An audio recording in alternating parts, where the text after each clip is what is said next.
All right, good evening, everyone. Welcome to your Flash English class for today. So today we're going to move on to the next stage of our writing process. So what we've been working on is your draft, your pre-writing and your draft for your Flash memoir, and you just handed in your draft. So now we're going to move on to revising and editing.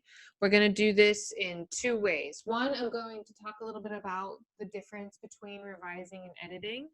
And then we're going to move on to peer editing. That's how we're going to do this, okay? So if you look at the screen right now, if you remember, we have our writing process, and we're going to be working on the purple and blue bubbles today.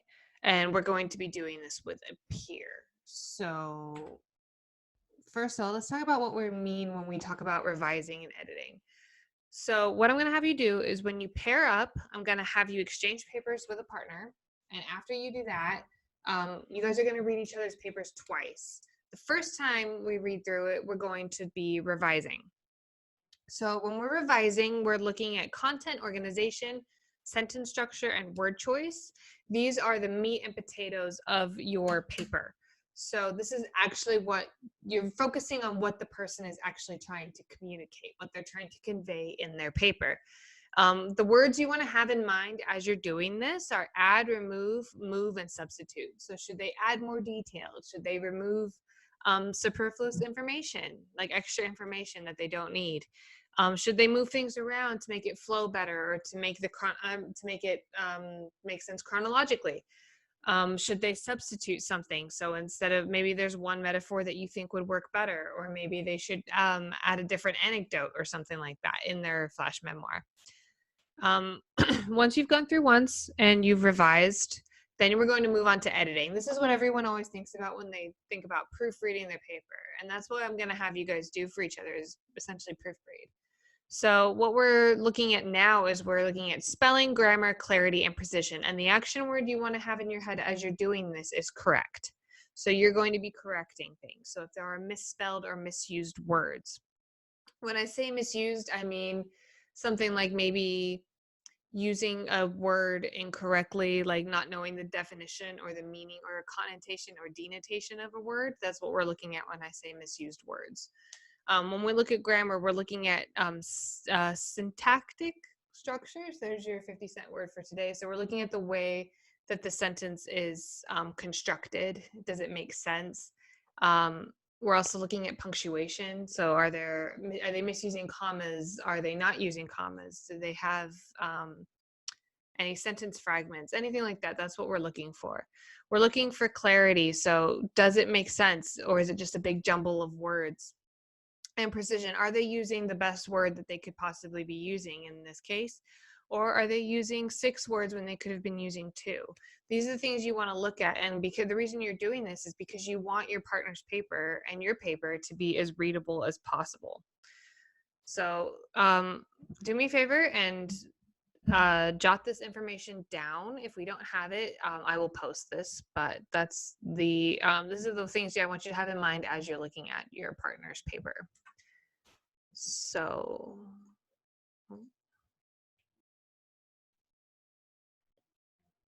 oh shoot, sorry about that. So a lot of people want to know why we do peer editing. I hear a lot of groaning when we talk about peer editing. So I want to talk about why we're doing it. We're looking for fresh eyes. Sometimes when we're reading the paper, we're reading our own work, we're reading in our voice, and our voice might correct like those little grammatical hiccups, or we might be so used to hearing a story a certain way, we don't think of another way it could be told. And that's also kind of bringing in a new perspective. If we're only reading our own work, if we're the only one that's reading our work, we're only having our perspective. So having that extra perspective could make you maybe rethink the way that you're demonstrating your writing, or the way you're writing. And then there's also collaboration. This is a little meta, but for you guys, it teaches you how to kind of work together. So not only are you giving feedback, so you don't want to say, this is the worst paper I've ever written or ever read. That's not helpful. But also you don't want to be like, this is the best paper I've ever read. This is the thing read, you're a genius. Because that's also not helpful, because what we're working on is we're working on improving.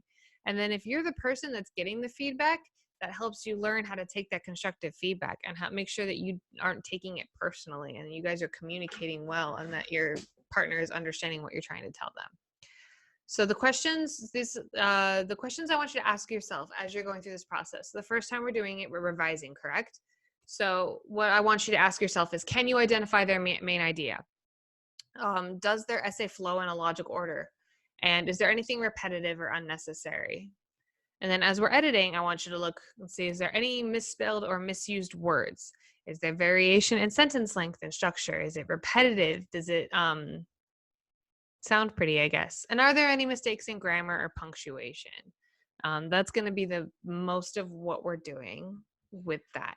So what I want you guys to do is on this handout right here, I want you to I want you to actually write down your notes on this handout and I also want you to write them. This is going to come to me, and then I also want you to write them on the paper. If you're working digitally, do it in like a little comment, like the sticky note comments in Microsoft Word, or do it in a different font color so that we can tell what you wrote and what your partner wrote for your paper.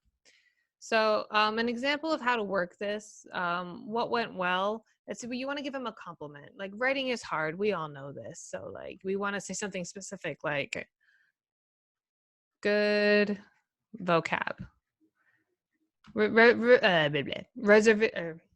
Revision suggestions, maybe work on flow.